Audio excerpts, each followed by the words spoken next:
Greetings, everyone, and welcome to a Fireside Chat with Zany Mystic. I'm your host, Lance White. Today, I'm excited to have one of my favorite guests return to the show, Dr. Carmen Boulter. Carmen is the director, producer, and writer of the award-winning DVD, The Pyramid Code.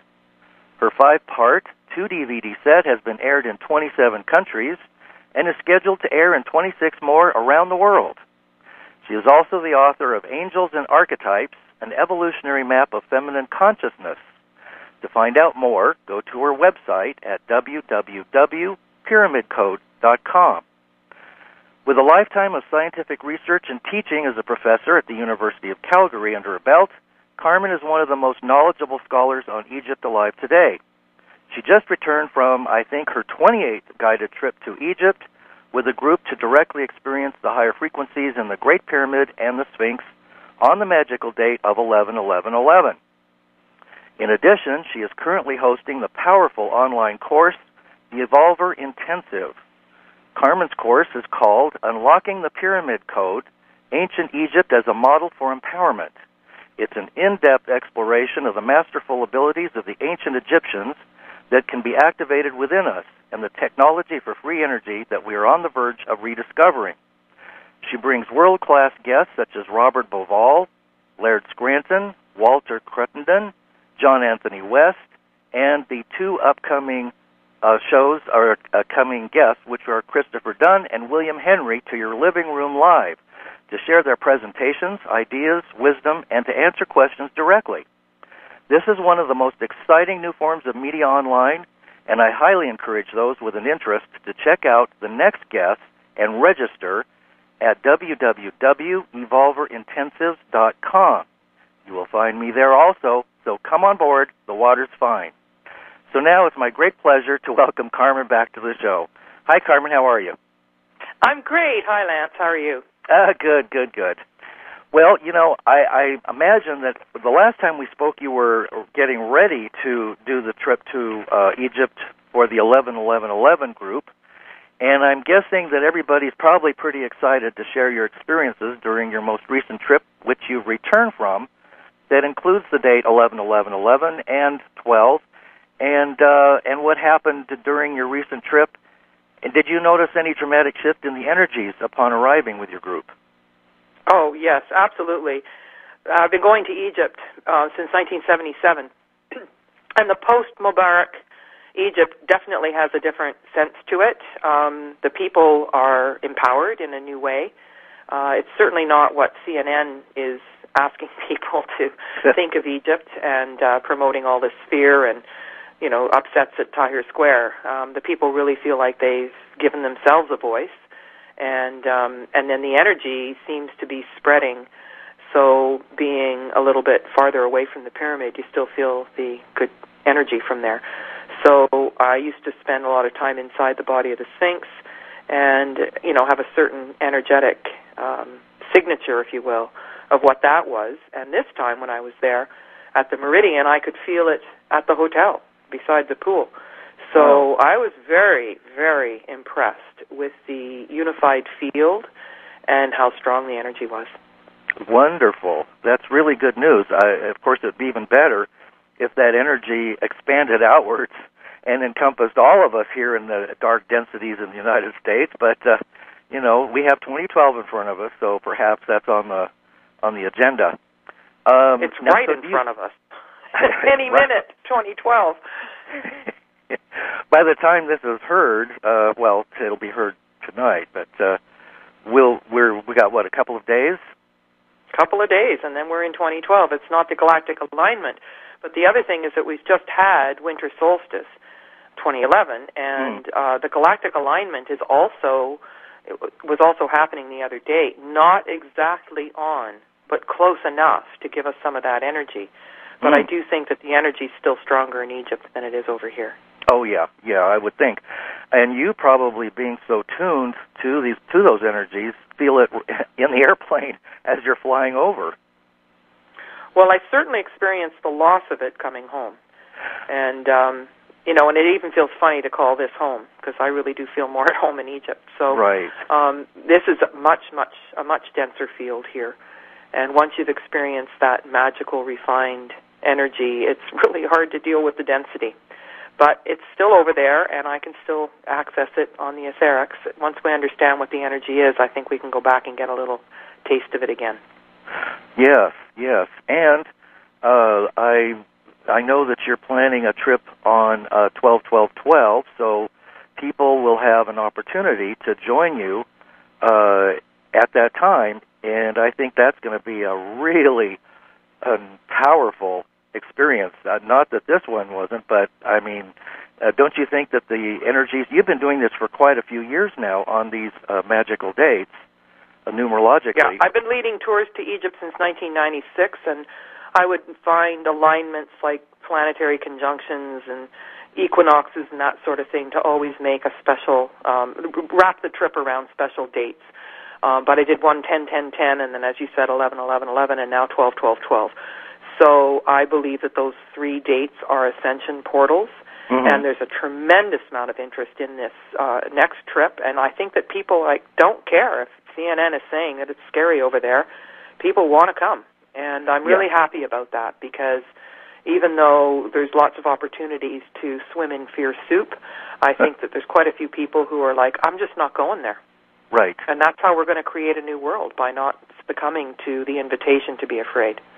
Absolutely. And, so many people have basically proven beyond any rational doubt at the scientific level and at the quantum field that fear contracts the DNA, and emotions that are loving and compassionate and away from fear actually unravel it, and it forms a ladder. Do you notice many synchronicities with the idea of an evolving ladder and spiral and the caduceus that are there at the pyramids? Well, yes, the energetics. I mean, this whole idea of DNA, and also getting the strands of DNA reactivated, because we had 12-strand DNA in the Golden Age, way back when, 12,000 years ago, and then we were knocked down to 2. And so there really is an evolution going from 2 to 3 to 6 to 9 to 12. And we actually take ourselves there through consciousness and awareness, and I think through plugging into sacred sites and experiencing these higher levels of energy, and also through cellular memory, that somehow we can work our way back. And with the 12-strand DNA and a fully active pineal gland, we really do have access to abilities that the ancients had that has been far-fetched and kind of mythological to us in this day and age, but it's becoming available to us again. Yes, wonderful.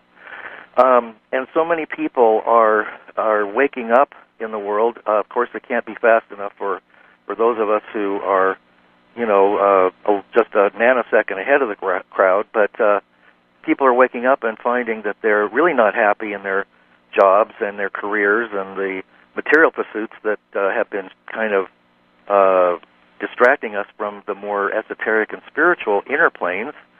So it seems that this is a wonderful year for people to step out of their perceived roles and belief systems and open up to some of these ideas and energies that are very tangible and real. They are very tangible and real, and people are becoming more telepathic. We really are, as a collective, waking up. It's quite impressive.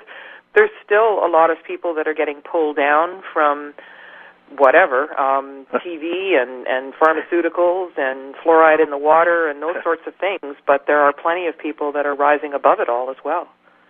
Absolutely.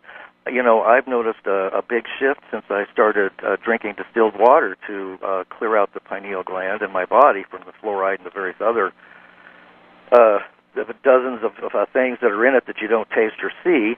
And so I'm actively, and all my friends are actively doing this, to remove the harmful inorganic materials, and we're opening up to the more subtle realms. And I think that's kind of a conscious choice that we all have to make.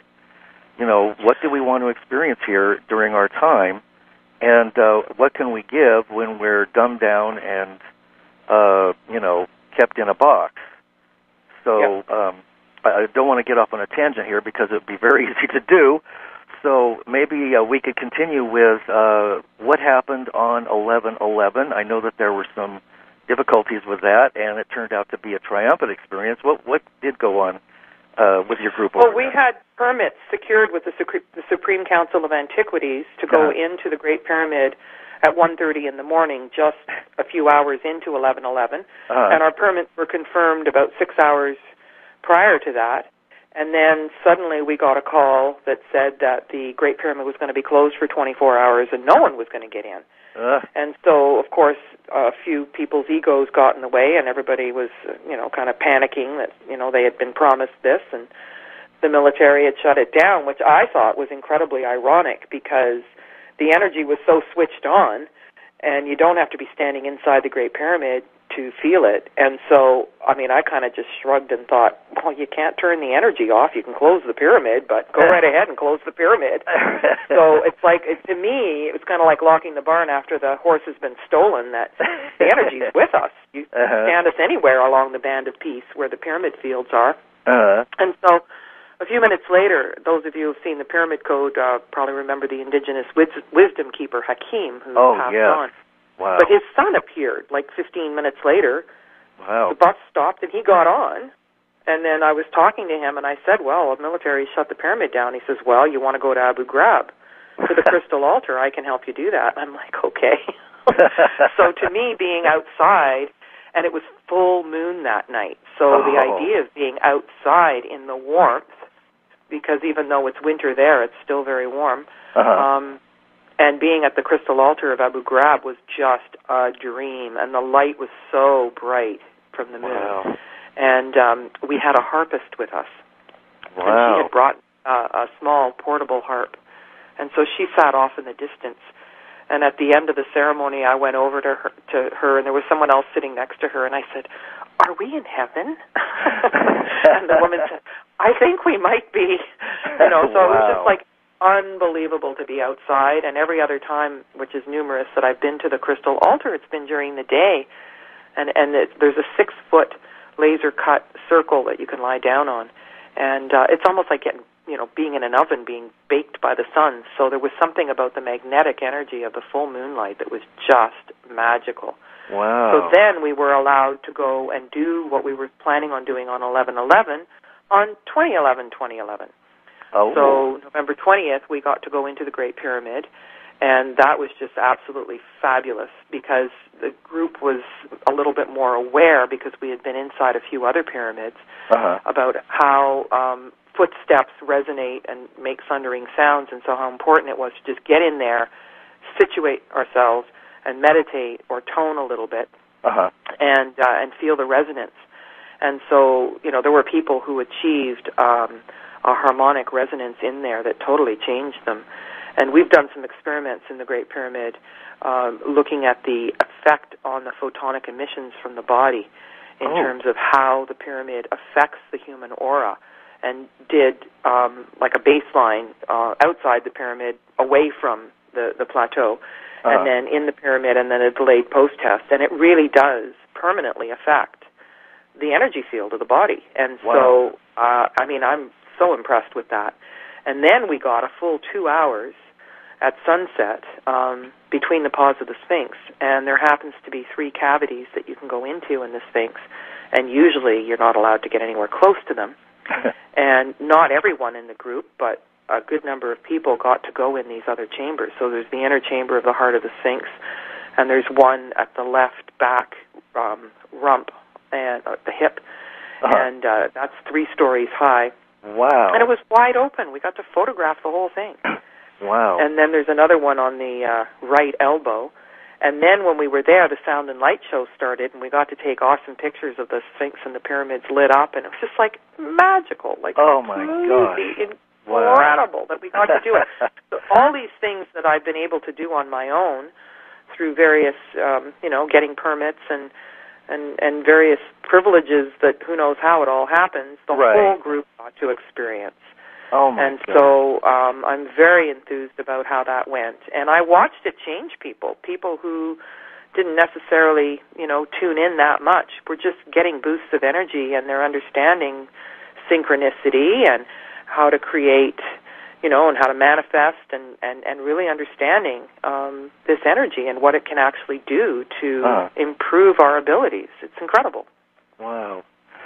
Well, speaking of that, there are so many people that have their own slant on how to manifest and intent and consciousness and the rest of it. What is your take on that? Well, first of all, and as much as The Secret was a powerful thing, I think that it misled people a little bit when the idea that, if you want something, you can create it. And so if you want a new red car, then you can manifest that. But I don't think the point of manifestation in terms of high-level initiates had anything to do with the lower self. So, like lots of people say, well, I want $1 million in my bank account, so put it there already. Right. But that's not what it's about. It's about the lower self surrendering to the higher self. Yes. Fields within fields within fields, creating an energetic harmonic, and then literally being able to pull things from another dimension into the physical. But if there's it was done in the past. It was done in groups. And if something landed in your hand, doesn't mean it's yours. And if you said, well, I want this, and you took it, then you couldn't manifest anymore. Right. So it really is about for a higher good, for the good of all humanity, for a spiritual purpose, not for a personal purpose. And so, if you need a car to be going and doing service, then Spirit could manifest a car for you. And if you prefer red, you can say, pick a red one. But it's not about, I want it for my own ego. Right. So manifestation is tricky business, and and it's most people aren't that oriented to being an instrument of service for the higher good of all. That's right. But that's the best game in town, if you ask me. Yes. I totally agree with you, and I know you have a greater awareness of the initiation process of the mystery schools and the priestesses that used to. Because it was the divine feminine or the feminine aspect that was really empowering during the high time of the Golden Age. Can you talk about that a little bit too? Sure. It wasn't like matriarchal times meant that the women dominated the men. Right. As the imbalanced patriarchy, the men do dominate, and the masculine principles have all but erased feminine consciousness in our times. So in my recollection of cellular memory, past life memory, from the Golden Age in Egypt was that there was a balance between the masculine and the feminine was trained separately from the masculine, and then the energy would come together and make a charge. And so the initiates were trained. They started at the base chakra. They'd work their way up the Nile at a different temple, representing a different energetic, representing a different chakra, which was connected to a gland. So the whole thing about the ancient initiates and the wisdom of ancient Egypt was that it was a system of stimulating the glandular system, which is hormonal, basically. But it led to a certain amount of prowess and clearing through the fears, the various chakras. And instead of it being like sexuality and using up energy through stimulation, I suppose, it was more of a harnessing of energy and sex magic. And so it started the base chakra at the Temple of Isis, and it went up, and then you confront your fears. Kamumbo, various temples, names that may be familiar to people who have been to Egypt or have studied it. And then they would work their way to the crown chakra, which is the plateau, the band of peace. And after an initiate would arrive there, they would be there forever. They'd arrive bare feet, blindfolded, naked, and they'd be given a robe, and they'd stay there forever, and the whole thing was telepathic. But they could work their way through the 8 levels of initiation, through dietary practices, through meditation, through discipline and study. Wow. At the 9th level, they had to literally be lifted into it by being plugged into the high priestess that would elevate their energetic system to a point where then they would receive these abilities. And so telepathy seems to be the most basic one, and manifestation would come, and then alchemy, bilocation, teleportation, and I always forget one when I'm doing my list of 6. But It's funny. No matter where I start, there's one I leave out. Walking between worlds? Like this? Yeah, right. But this whole idea of the transmutation of the atom, and our bodies are mostly water, and so there was a power system that was happening, and water would flood from the Nile. The Nile used to run right in front of the pyramids at the foot of the Sphinx, and it's migrated now 8 miles. It would fill up these honeycomb chambers all the way underneath the plateau, and it would build the charge, and then the water molecule would be blasted apart to hydrogen and oxygen, and then that would create a source of a passive implosion source of non-polluting power that was free. Well, our bodies are made out of water mostly as well, and so the transmutation of the atom within our bodies is what creates these abilities, which creates the ability to learn how to do these things. And so it seems far-fetched and it seems like science fiction to many people. However, we're all fascinated with that, which is why so many movies and TV series are showing people with various abilities. So it really was training for the high-level initiates. I think that they were selected much like in China and in Russia. They'll go and they'll go to a school with kindergarten students and pick who might be a gymnast or a ballerina or a figure skater and train them. So I think that high-level initiates perhaps, had gifts already, the children who would become initiates may have indicated a certain amount of orientation to that. It certainly wasn't for everybody, but it served a function, and it connected to a worldwide grid. It wasn't just Egypt. And it was like food, emotional, spiritual food for the whole planet. And it came through the high-level initiates who I liken to human divining rods. So in the same way that when you lift your hand up, the neural synapses don't touch, the signal goes from the brain. It's actually a hormone that jumps across and allows you to raise your arm. Well, the human divining rod means that in order for the cosmic energy to get grounded into the earth, it would pass through the whole system of the high-level initiates, and for the telluric earth energy to go up into the cosmos, it's almost like they were part of the circuitry. And that's why the whole thing about the hormones and the body being particularly healthy and being able to handle huge charges of energy was all part of what they were doing, which is why they had to be really well trained, or else they would get what I call electromagneticuted, which is a word I invented. Instead of electrocuted, because it was magnetic energy, they could get overcharged. And it actually could kill them if they weren't trained properly, which is why all this is so important. Yes. There have been instances of people spontaneously burning up or exploding, which is another phenomenon. But so it does take time for those energies to be grounded in us, and with the interference waves that we are presently experiencing, which you refer to as the density of coming home, electricity and all the artificial constructs that we have, it seems that we're being rewired in the wrong direction. So free energy existed tens of thousands of years ago, and we're coming up on another, theoretically, we're coming up on another beginning of the Golden Age, are we not?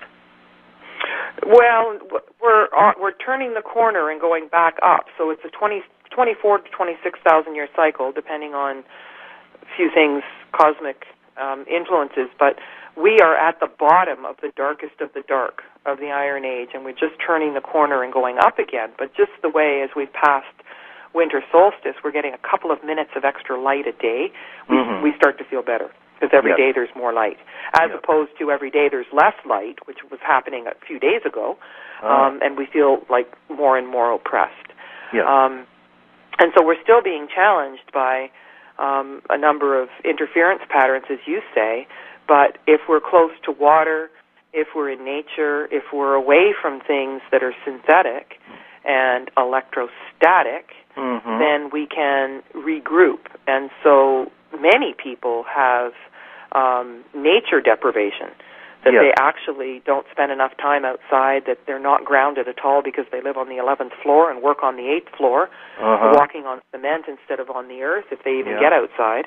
And that's really counter counterproductive and counterintuitive to this kind of energy that's elevating us. So we're in really interesting times because there's a lot that's working against us, and then the new energetics are working for us, and we've got to find our way and figure out what enhances these, well, if we want to go that way, but what enhances these kinds of energies and what deters from them. Yeah, beautifully said. Beautifully said. I have a question about, you were talking about the initiates just a second ago, and I have read and heard, and you've also indicated, that the capstones were engineered, and some have said that they're made out of metals and materials that we do not have here on Earth. Does anybody know what happened to them and when they were removed or what they were used? Okay, good question.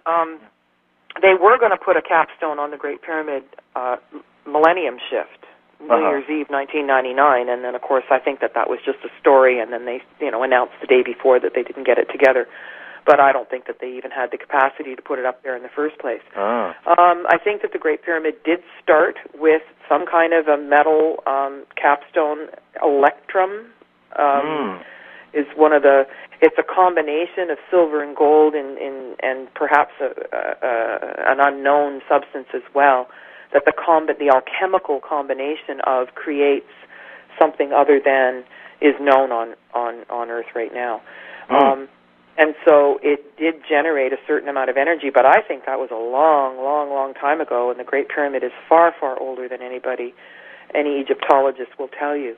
And then there were some circumstances on the planet, and I think that there were, interference patterns in a major way, and I think that the capstone was removed but put into the etherics. And so one of the things that we're not that conversant about in this day and age is dimensional, just moving between the dimensions of the multiverse instead of the universe. And this is something that the Egyptians really were well versed in, and they also had the advantage of existing in a golden age where the energy was more refined. And so they were flipping between dimensions and popping in and out here and there and teleporting around, and that was quite normal to them. So the capstone itself, I think, went into the etheric plane, and it was still possible for the high-level initiates to access the energy. Now, what stands right beside this as a concept is the Hall of Records. And so Edgar Cayce talked about it being under the paw of the Sphinx, the left paw. Right. And I say beneath, but not below, and meaning that a little bit in front of the left paw and below is the Sphinx Temple, and there are chambers that are underneath there that have been cemented over. So when people think about going and finding the Hall of Records, you're never going to get in there because Zahi Hawass and the Department of Antiquities made sure that they cemented over the top of all of that. So you'd need a fleet of jackhammers to get in there now. But that's not the point, because a lot of people think the Hall of Records is going to be a book in English, leather-bound. And the Egyptians weren't sitting around waiting for English to happen. Right. And then, everybody speculates about what could be down there, and I think it is. We found it on the etheric level, and that it's information, it's knowledge, it's abilities, it's something that's intangible, but also exists in a higher frequency. And so that's where the capstone is. Wow. Well, then that might also indicate that it's safe, and that when we have reached a level that we're capable of using that information without continuing to destroy each other and the planet, perhaps that information could be made accessible without necessarily using a jackhammer. That you can't hide. Yeah, that no matter what attempts are made to hide and conceal the higher information in the etheric realm, it's still there, and it's available when we reach up into, to meet it. Well, and I've always said, every dimension passes through the grocery store right now. So some people can be walking through the grocery store in the third dimension, and other people can be in the ninth dimension. Right. Very good. I like that. let's see. Now, when you were in the Sphinx, because I have never heard of this before, but the rooms that you went into that were, let's just say, maybe you weren't supposed to go there exactly. What did you find? What were your experiences as you walked into those rooms? And what did they look like? Can you describe that for us?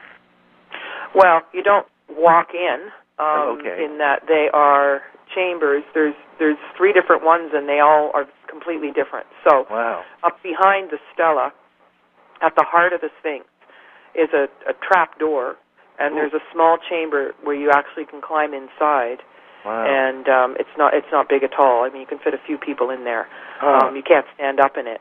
And if you leave the trap door open, you look up, and you're looking up the chin of the Sphinx, and it's really quite dramatic because the Sphinx, looks smaller the farther away you are, but it's actually quite a magnificent and large structure. Mm-hmm. And so it's the heart. It's the heart, and after a hot day in the summer, it's actually warm, and it actually feels like that you're with the pulse of the Sphinx. So the Sphinx is a very anomalous structure. I mean, it's always felt positively magical to me, and that's one of my favorite places anywhere ever. So that's one of the chambers. Another one is on the left rump, and they usually have a grid over that, and you can't get in, and for some reason that was open. Wow. And it's a 3-story. I think of it as wormholes. Now, of course, you can take a picture and just look at it from a simple standpoint, and it's rocks. All right. And they have tampered with it since I was in there. I didn't go into that chamber this time. I wanted to give the opportunity for other people to go in because I had been in and I understand the energy of it.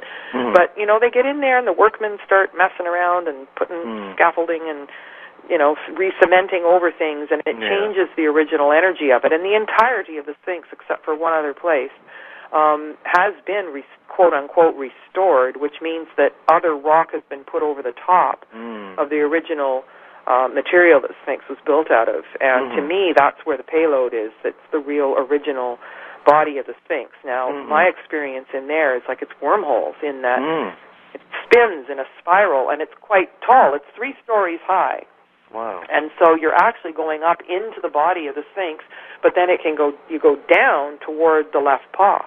And so most of the passageways that connected to the underground tunnel system have been blocked, and I spent 5 years in and out of those tunnels and holes and seen the extent to which they're blocked. But it's a good long time since the plateau has functioned the way it did when it was initially constructed. So inside the body of the Sphinx, to me, is a place where if we experience it at the cellular level, which is basically exposing yourself to it, imprints me in a way that it changes me. So every time I've done it, I haven't slept for 72 hours.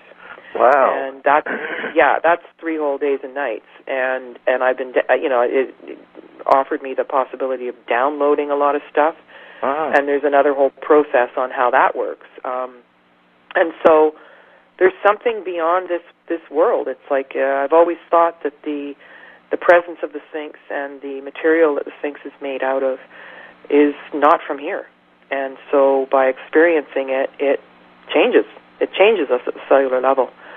The third chamber is over by the right-hand elbow, if you will. And if you look at pictures of the Sphinx and you're looking at the right-hand side of it, you'll see that there's kind of a box, and it's actually quite high. It's 14 feet high, and it's rounded on the side and then straight up after that. And so it makes it really hard to climb in there because of the shape of it and because of how high it is. But again, I've jumped in there too. And what's at stake there is it's the only place on the body of the Sphinx that is original. Okay? When you're inside there, and it's like sand. Like if you touch it, it kind of crumbles. And there were a lot of other chambers, but they were covered. And so if you look at the Berets collection of photographs that are now copyright free because they're old enough, you can see the pre-restoration pictures of the Sphinx. And you can see that there's other places that they've covered up that they just, cemented right over where you could have accessed the body of the Sphinx. And so this, to me, that chamber, whatever you want to call it, it's not really a chamber because you're not inside the Sphinx, but you're actually able to feel and be with the original body of the Sphinx, because it's almost like taking a sandcastle and covering it in cement on the beach. So even if it dries up, it's almost like you've made a bucket to catch the sand. But in that particular place, if you touch it, I touched it by accident, and like a kilo of sand fell off. Wow. And so it's incredibly delicate. And so, in essence, what they did is they put the Sphinx in a plastic bag. And so the sweating, and, they had like 80 different scientists decide, what they should do with it, and it cost, bazillions of dollars to restore it, and then actually they just kind of hurt it more than helped it, if you ask me. Wow. And then the fourth chamber that exists now is on the top, like right behind the neck. And, of course, you really are not supposed to go up there, and they guard it pretty heavily. But there's a trap door right at the nape of the neck up there. Have you been in there? I have not been in there, but I've flown over it, seen it. So I've flown over it in a helicopter. Oh, wow. And was able to see it. And so Hakeem talks about going up there, and as a young boy, because, of course, there was no wall around the Giza Plateau at the time. And he and his school chums used to wait for each other when they came home from school, and they'd go play there, because that's like right in the front yard of the home, the family home. Yeah. So, yeah. A fascinating person. I have climbed up the Sphinx, but not up the back. Okay. Did Hakeem share anything from his? He is definitely, or was, he is a master of ancient wisdom. Did he share anything with you that would shed more light for us on the nature of the, that we may not know from public information? Well, first of all, we joined the first day I met him on the idea that the Sphinx is actually feminine. It's not a masculine artifact. And the original name is Tefnuti, which is the spit of the goddess. And that's interesting because Egyptians, don't get creeped out like we do with, different symbols. And it actually was like something coming from the cosmos. Okay. And so, and Hakeem, like, he's passed, but he's certainly still around. Like, I certainly was aware whenever I'm around the Sphinx or around Abu Ghraib, the crystal altar, he's right there. And now his son, Joseph, is channeling him. So I've known Joseph since he was a boy. Wow. And now he's a grown man, and he never seemed to me to be particularly interested in any of this material. And then since his father died, he seems to be really taking it to heart. And so he was with us at Abu Sir and showing us how the power plant used to work and how, the water used to flow and what everything was for, and how, it really was a series of power generation devices and superior technology. And so he's going on and he's talking and everything. And then at the end I said, Joseph, it seems to me like you're saying more than you know. Like, are you aware of that? And he goes, I know. Every time I talk, more comes out. And I said, well, you know what's happening? And he says, well, I think I know what's happening. And I said, well, you're channeling your father. Right. But then beyond that, I think he's channeling what his father can see from the other side. Oh, my God. Wow. And it is unbelievable, because Hakeem took me to all those places. I mean, I studied with him. Yeah. My mentor for 10 years. Oh, yeah. And I'm telling you, like, he is as alive and well on the other side as can be, and it's really quite something. So not only did he teach me he's a pretty tough taskmaster. Oh, yeah. I probably said this to you before, that he wouldn't tell me anything unless I already knew it. So I'd go seeking and searching and looking, and then I'd come back and say, does this and this and this and this? And then he'd start telling me. He goes, yeah, now you get it, I'll talk to you about it. It's like, why didn't you just tell me before? Right. But that's not the kind of teacher he was. Right. And so, he was a really interesting person to hang out with, I'll tell you that. And we spent a lot of time in the National Museum going around and explaining, like, one wing at a time. Wow. And so he really, really gave me an education in the museum, I'll tell you that, and having him all to myself to explain, what went where, and, even how museums are supposed to function. And there's a lot of problems in the National Museum, I'll tell you. Yes. Yes. I went in there for the first time in 1977, and at the time, if you spent 1 minute at every exhibit, you'd be in there for 9 months. Wow. So the whole thing has been decimated. They've ripped, cases right off the wall, and they've closed whole rooms. And I'm here to tell you that since the Mubarak defeat, half of what used to be in the National Museum, well, not since the defeat, since I was in there in 77, half of it's gone. But since Mubarak left, an awful lot of stuff's been hauled out of there. And it's covered, a lot of things are covered in plastic. So Hakeem would come with me when I led groups starting in 1996. And we'd do the museum visit, and he would describe things, and then I've done the same thing since he's gone. And so I'd take a few steps and go to describe an artifact, and it would be gone, and then take a few more steps and go to describe another artifact, and it's gone. Wow.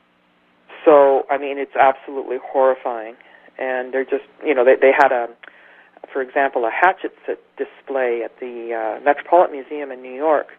And for the first time since Hatchetsit was alive, from the 18th dynasty, all her statues were together. And they were all found together, 28 statues, thrown into a pit and mostly broken. But because all the pieces were there, they were restored. But these artifacts were all over the world, and quite a few of them were in the National Museum in Egypt. And, since that exhibit in March of 2009, the statues never went back to Cairo. Oh. Wow. It's awful. Wow. Because we don't know where they are, and they're being sold on the black market. Yeah. So in the days when Mubarak was not stepping down and it was being demanded, I think that an awful lot of stuff was wholesaled out of there. And they, CNN really wants everybody to think that it was the people that went in, and they had a staged thing, and they filmed and they showed people, like it was Hollywood, and it had nothing to do with the people. I'm sure of it. It never does. It's always... It never does. They always make it look, and even the, in the streets and the looting and all that stuff, that was plainclothes Mubarak people that were doing that. Yeah, yeah. So it's upsetting, and Hakeem used to insist, he'd repeat to me over and over, nothing can be lost. Right. Like, what do you mean? What do you mean? If they got out of Egypt, everything should come back to Egypt. And he's like, maybe not. Maybe if people can't go back to Egypt or won't go back to Egypt, if these artifacts end up in museums, that they can experience what it is, and it doesn't have to be in Egypt. That's right. And I thought about that inside my head. What do you mean nothing can be lost? What do you mean? And in fact, energetically, if it once existed, the imprint of it is still there energetically. We need to access it. Absolutely. In a different way.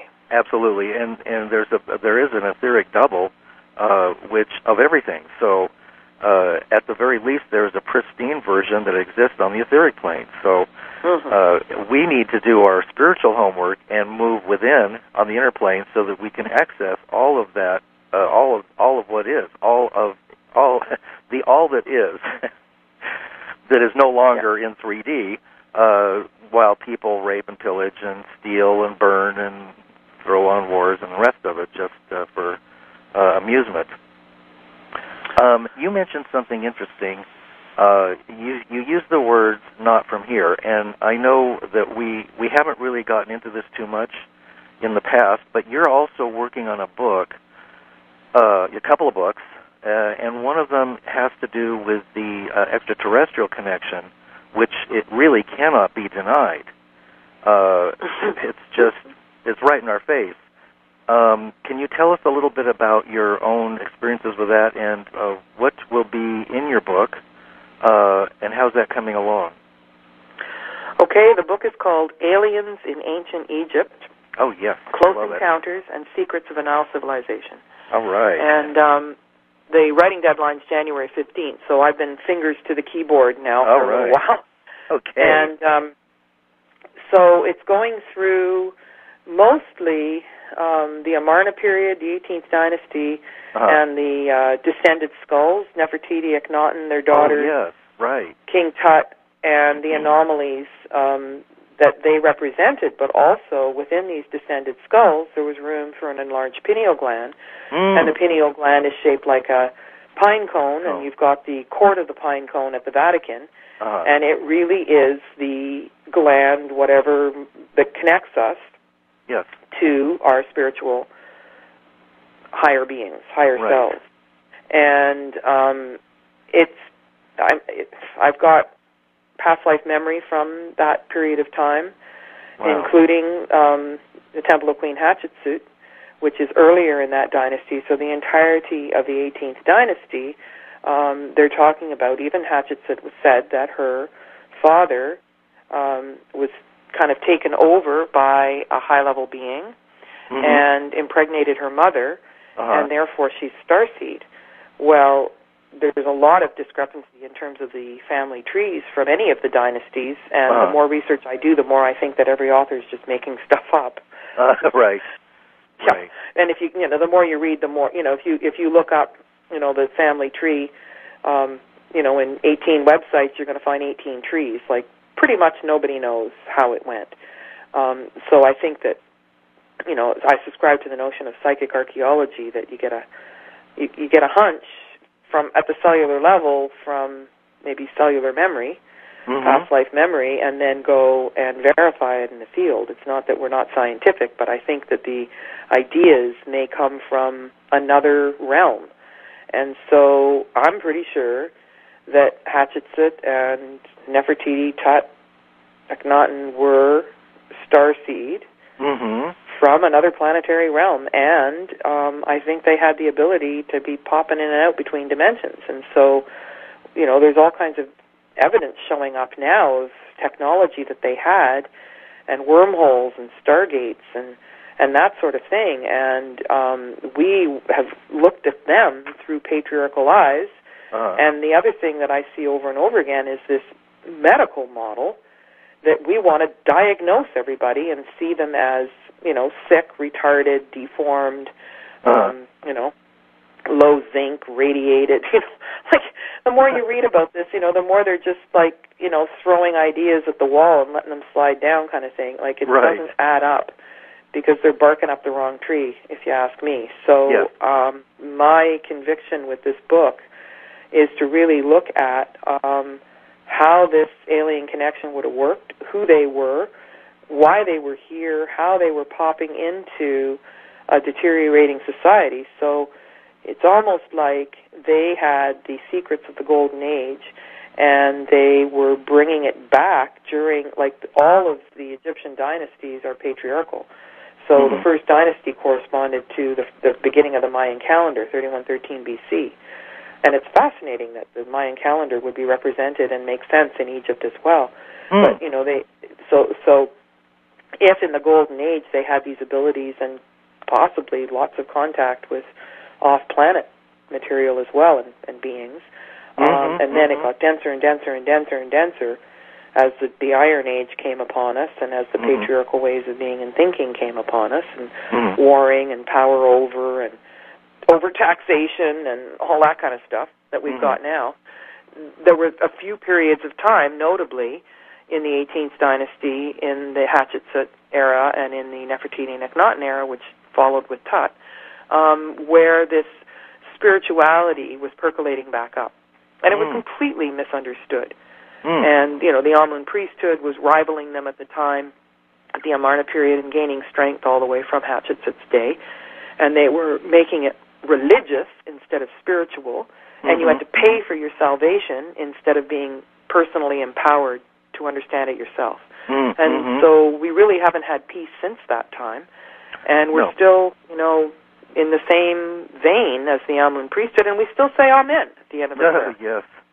And it's the remnants of them are still upon us, deteriorating or trying to deteriorate any kind of true spirituality in the name of my God's better than your God. Bang, you're dead.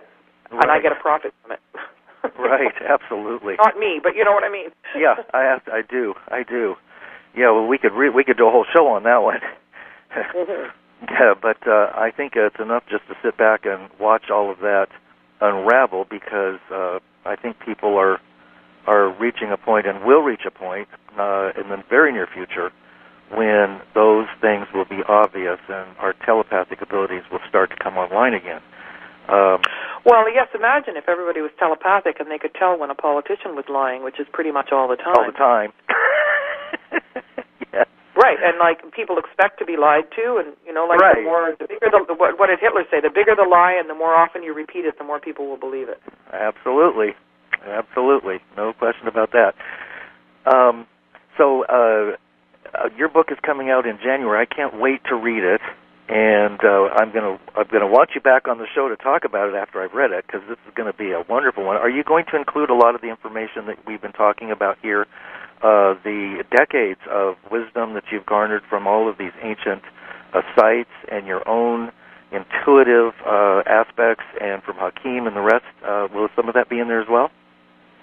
Yeah, and it's the writing deadline's January 15th. It's got to go through the editing process and then the printing process, so it'll be printed in May. It should be on the shelves in June.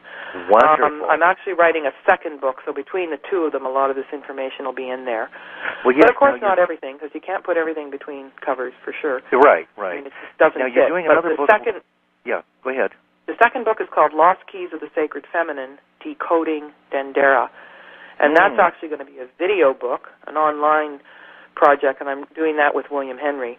And he's all about the elixir, the oil of enlightenment that they had, and the stargates, and then we're looking at the newly cleaned ceiling of the Temple of Dendera, which is a veritable star map, and it's got a whole story up there. And it's absolutely incredible. It's about 40 feet up, and it's the entirety of the first hypostyle hall, and it used to be, when you looked at it, you were looking into a cup of black coffee, and you couldn't see what was underneath. And they're not allowed to add color and paint when they restore something in Egypt, but they are allowed to take off fungus and soot, if you will.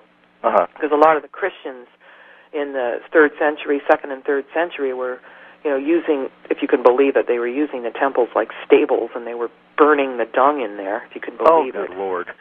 I believe that.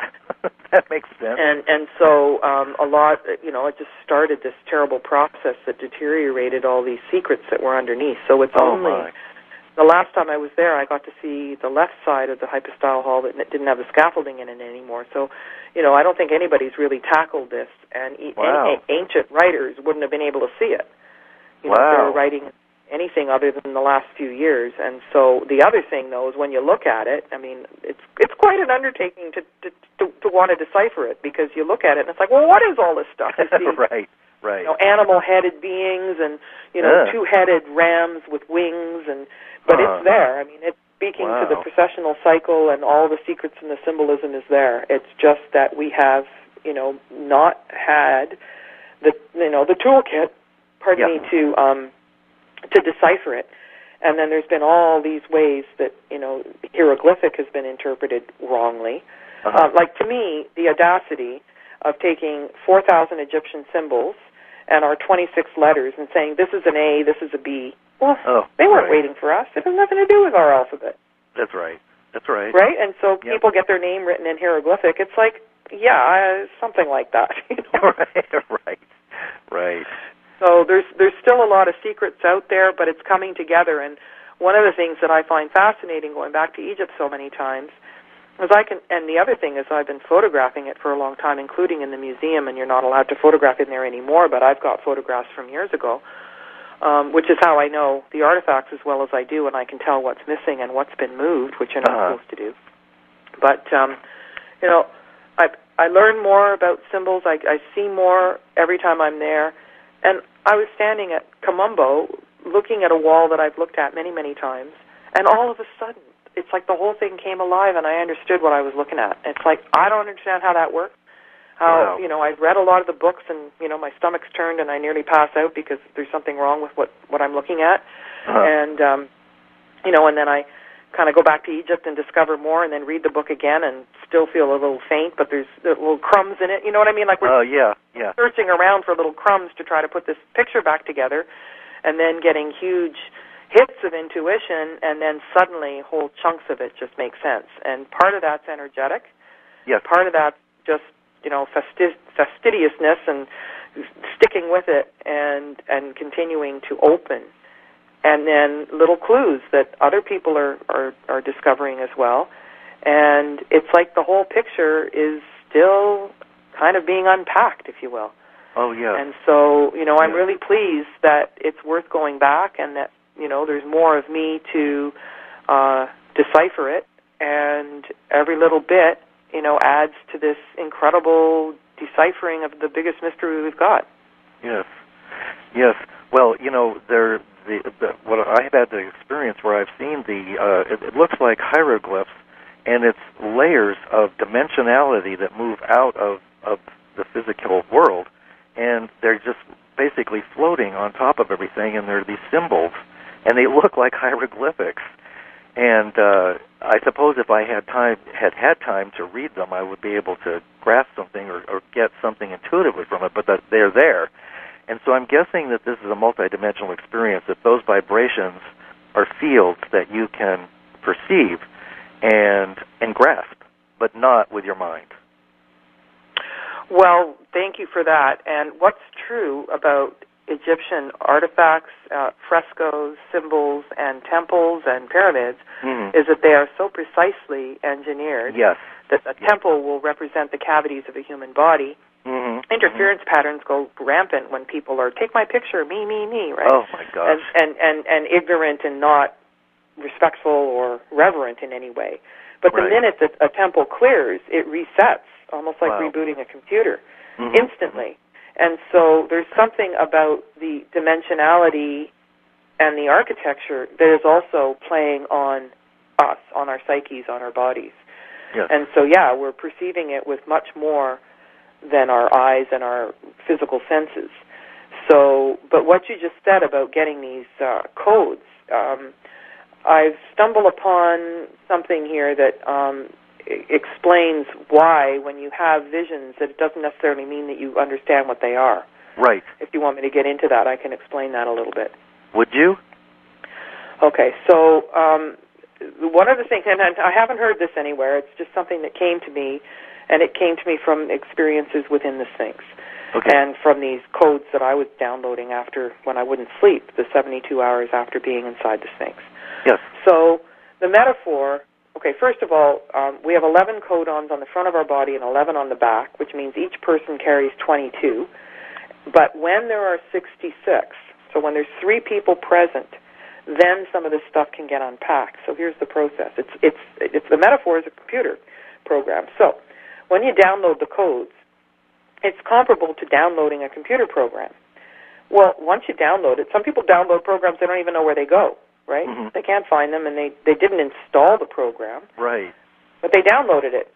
So what? What do you got? Nothing, except a downloaded file somewhere that you can't find. So then the next step is to install the program. So you do your process with that. Well, you still don't have anything. You have to open the program and use it to create something. Yes. Right? Yep. So it's a 3-stage process. And another metaphor would be going and getting groceries. Well, you don't have a meal. You've got groceries. So you bring them in, then you've got to put them away. Then you've got to cook the meal. Then you've got a meal. Right. And so you've got to unpack and prepare and use before you get anything. So what I'm finding is that if one person downloads a bunch of codes, they sit there dormant.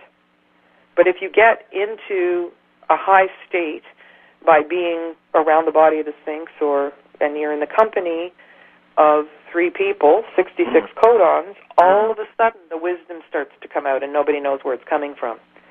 And I say it's coming from the downloaded codes, and there has to be enough surface area, if you will, or energy, or RAM, random access memory, or whatever, capacity, which happens with more than one person. So none of this stuff with the high-level initiates is a one-person show. It's always a group field that's bigger than the one person, the lower self surrendering to the higher self in the company of other people doing the same thing. Wow. That's when the codes get unpacked. Wow. And you've had that experience probably many times, haven't you? And specifically this time? Over and over. And over and over. It's been a long haul. before we have to start thinking about the end of the show, and it just seems like this has flown by, is there anything that you'd particularly like to share with us that was particularly moving or poignant, or something that you would like to, share from this last trip? Well, we did have the possibility of doing a horse and camel ride during the full moon as well, earlier that day. Uh-huh. And there were anomalies on the moon, and people experienced it in different ways. Some people didn't notice a thing. I noticed that the moon was all one color, and it didn't seem like a gradient fill that was reflecting off the sun that had just set. It was just like this dull orange, and it was all one shade, and I was riding a horse. I kept riding, galloping up to the front and galloping back so I could watch the moon some more. And one of the ladies was looking into another dimension, and she saw a pentagram on the moon. Wow. And the five-sided figure. And then there were two people who had iPhones who had Star Walk application. And if you hold the iPhone up to a constellation, it'll tell you what it is. Well, they were putting it up to the moon, and the iPhone seemed to be malfunctioning. And they decided that there was some kind of a portal that the moon was covering. And they were all spooked, these people who saw these sorts of things, and they came to me individually and kind of went, something happened. We don't really know what we're looking at, but this is what we think. And so anomalies on the moon, whatever we mean by that, is something that's kind of rolling around in there for an explanation, looking for an explanation. Wow. Well, there's a lot of exciting stuff opening up right now, Carmen. A lot, and you certainly have opened more doors for us to think about and expand our thought forms and look into. Before we go, would you share with us where people can find the Pyramid Code and your works, and also about the Evolver Intensive? EvolverIntensive.com is how you can access the course. It's also linked on my website. Everything's connected to PyramidCode.com under order. You'll find everywhere you can get the Pyramid Code, Amazon, all those typical channels. It's in European versions as well. Mm-hmm. And information about the upcoming 12/12 trip is there. The program's confirmed. It's from December 28th to December 8th to 22nd, and 2012. And so everything's there on the website. Wonderful. And I'm part of the Evolver Intensive, and I just want to say it is an incredible experience. You have to experience it. It doesn't cost much. You can just join for one or all of them. And I believe there are two more, one left with Christopher Dunn and with William Henry. So there's going to be a volume of information coming through. And I think it's a terrific way to experience this information directly and get to speak with the guests as well. Yeah. And I'll be doing more courses through interactive-u.com, which is building, but it isn't launched yet. Okay. And that'll be a series of online courses. Wonderful. Well, Carmen, this has been a fantastic show. I can't thank you enough for coming back to share your wisdom with us, and I look forward to talking to you again. Okay. Thanks, Lance, and Merry Christmas to you. Merry Christmas to you, too, and everybody listening. All right. All right. Bye-bye. Bye-bye.